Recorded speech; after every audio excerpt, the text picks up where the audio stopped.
A new partnership is underway to support the production of the U.S. Navy destroyer fleet.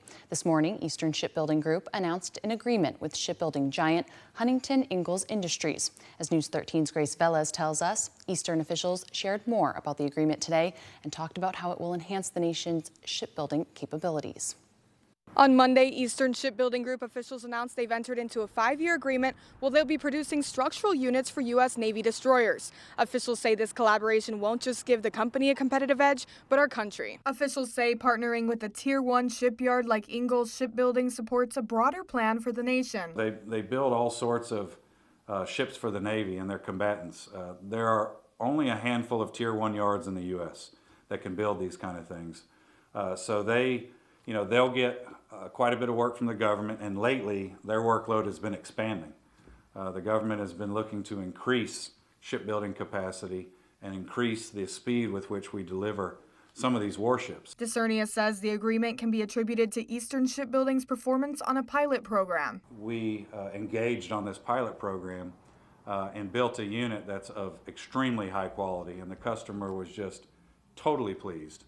And so was the Navy. Navy came in, their inspectors came in, looked at our work, and they actually said, "How do you guys make it look so good?"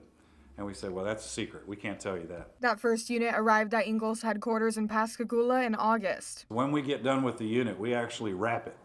We load it onto a barge. We have to sea fasten it, which means you weld it down so that when it's going out through the Gulf and it gets a little rough, that it doesn't fall off the barge. That would be a bad thing. But we also have to shrink wrap it. The future outfitted structural units will be used for the U.S. Navy's DDG-51 guided missile destroyers. DeCernia says work is already underway on their second unit. While he can't disclose all the terms of the agreement, he says there's room for expansion. What we contemplated over that 5-year period is a minimum of 12 units. And that's about, that's roughly in the three a year range. But like I said, we can do faster, we can do more.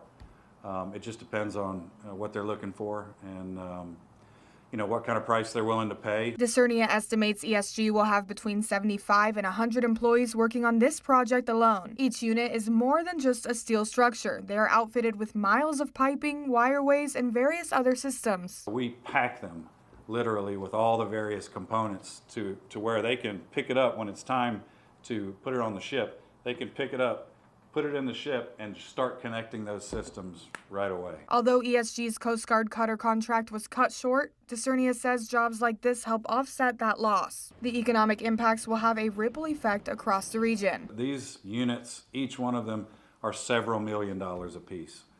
So that can add up quickly, very quickly. So, some of that stuff I can't say, but it is exciting for the area.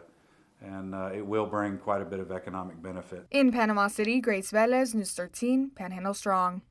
DeCernia says ESG is also currently producing offshore patrol cutters for the Coast Guard and are in the process of competing for future Coast Guard and Navy work.